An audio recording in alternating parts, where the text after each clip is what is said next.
A lot of my friends always ask me this question. They say, Pratik, I have loans that I have to pay off and I have a SIP going on and the investment is growing. So when I get this extra money, an increment or a bonus, should I pay off the loan so that this actually reduces so I feel lighter? Or should I invest that money so this investment keeps growing? So today I'm going to answer it with these two scenarios and the F-square formula. So let's assume that you have a home loan. Let's say it's about 20 years and that's your debt. So I'm going to put this in this calculator to actually show you what happens. The interest rate is about 8.5%. The loan amount is 40 lakh rupees. And like I said, 20 years, so 240 months. So your EMI is roughly 34,000 rupees. So now we've assumed a home loan. You can change this to say a car loan or a personal loan and change the number as per whatever's your situation. But we'll stick to this. Now let's say after 1 year after you take this loan, you get an increment. And now you can afford to invest 10,000 rupees extra. And you want to invest this, let's say in the stock market. So there's a SIP. I have a SIP calculator. So instead of paying off the loan, you start this SIP. So I'll enter the SIP amount at 10,000 on the 13th month because that's when I got the increment. So 10,000 rupees. Now, if I look at Nifty average over the last many years, you can see that I have the years on the left from 2000 all the way to 2024. And on the right, I have the annual returns. Of course, if you look at only certain areas, it looks like Nifty is fantastic, but you'll also have bad years. So the total CAGR or the average return is about 11.7%. So I'll assume it's 11% for this. Now remember, we're calculating over decades and a lot happens over decades. There are a bunch of things that could happen. One, your salary could increase in the future. Well, hopefully it'll increase in the future. Second, you might get a bonus randomly in the future. Now let's suppose in a particular month, the second year, third year, fourth year, that month, you want to make sure you want to increase the 10,000 to 11,000, which is 10%. So all you need to do is come here, put 10%, and that will reflect your new reality. So you can actually add a step up here quite easily. So if you do a SIP starting the second year at 10,000 a month, assuming an 11% return, at the end of 20 years, your SIP would have grown to 72,33,366. Now this amount is our benchmark number. So when we run another scenario, I want to beat this amount. If I prepay, if I invest, I should beat 72,33,000, correct?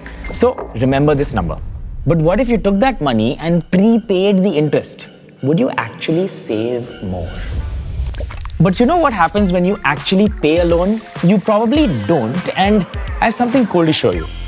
Imagine that you have 10 blocks or 10 lakh worth of loans. So you have 1, 2. So now we have 10 blocks. Each block is 1 lakh. Now let's say you pay 1 block or 1 lakh in EMIs. So your loan is now worth how much? 9 lakhs, right? Completely wrong. It's almost still roughly very close to 10 lakhs. So any long-term loan that you have, the interest is actually deducted first. So let me show you what this looks like on a real loan of our home. 40 lakh rupees balance.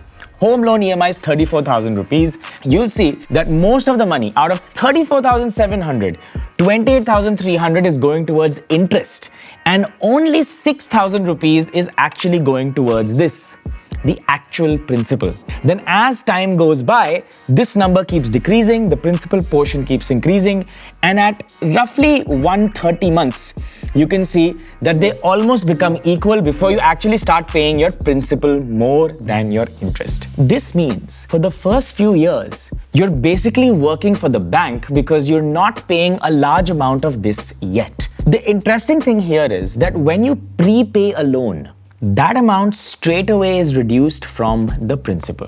So now, instead of investing that 10,000 rupees in scenario 1 in the markets, imagine if you took that 10,000 rupees and prepaid every single month, how much money could you save in interest over the next few years? We can see that if we did this, our interest reduces from 43 lakh rupees, wait for it, to 25 lakhs. So you've actually saved a pretty good amount over here. You'd save 17.6 lakhs. Now, a lot of people will tell you that 17.6 lakh rupees is exactly how much you save.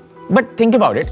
If we're trying to figure out how much we saved, we should also deduct that 10,000 rupees that we're spending every single month. So let's deduct that as well. Let's be a little fair. And when you add all that up, it totals 13.8 lakhs. So the math is very simple. 17.6 minus 13.8 is a grand 3.87 lakhs.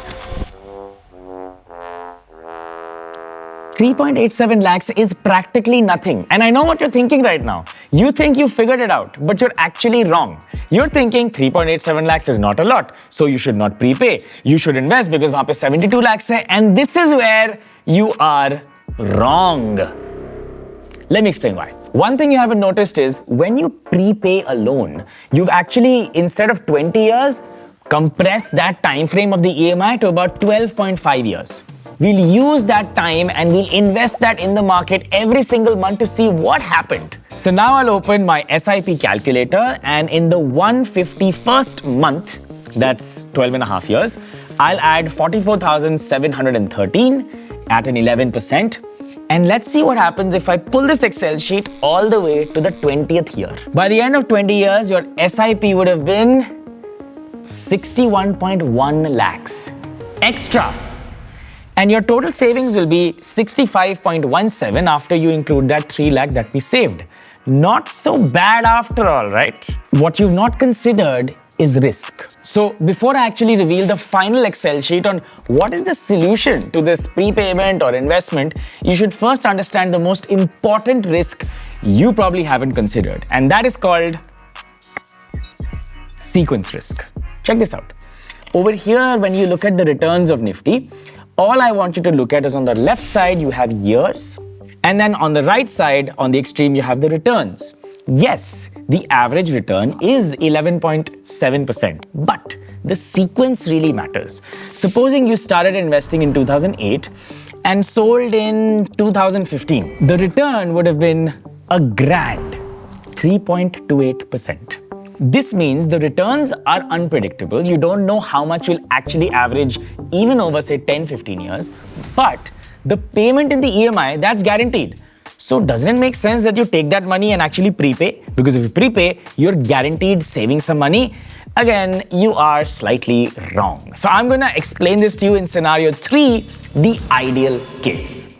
Now, think about it. You can't just prepay everything because then you won't have any growth capital. Like, what do you do with money growing in case there's an emergency? And you can't also take all of your money, invest it in the market, because you'll always have this tension and stress of paying the EMIs. In both cases, if you do them, you'll still be stressed. You need a balance between the two. So what should you do? The answer is the F-square rule, or the freedom fund rule.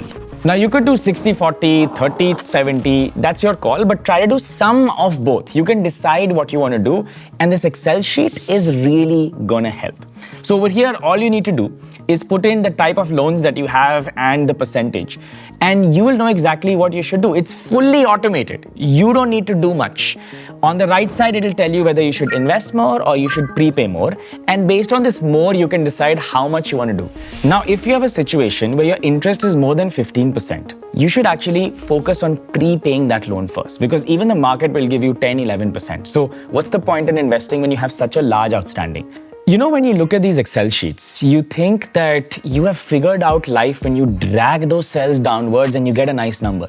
To be honest, personal finance and money in particular actually has nothing to do with Excel sheets. When you enter someone's newly bought house, you think, wow, he's winning life. And another person would enter the same house and think, wow, this guy has a loan that's going to last 20 years and he absolutely has to work to pay the EMI.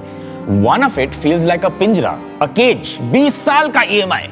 The other one, you feel proud. You tell your mother, your parents, everyone, I own a home. So the stories that you tell yourself really, really matter. I want you to write down in the comments or somewhere in your notebook on how do you define freedom.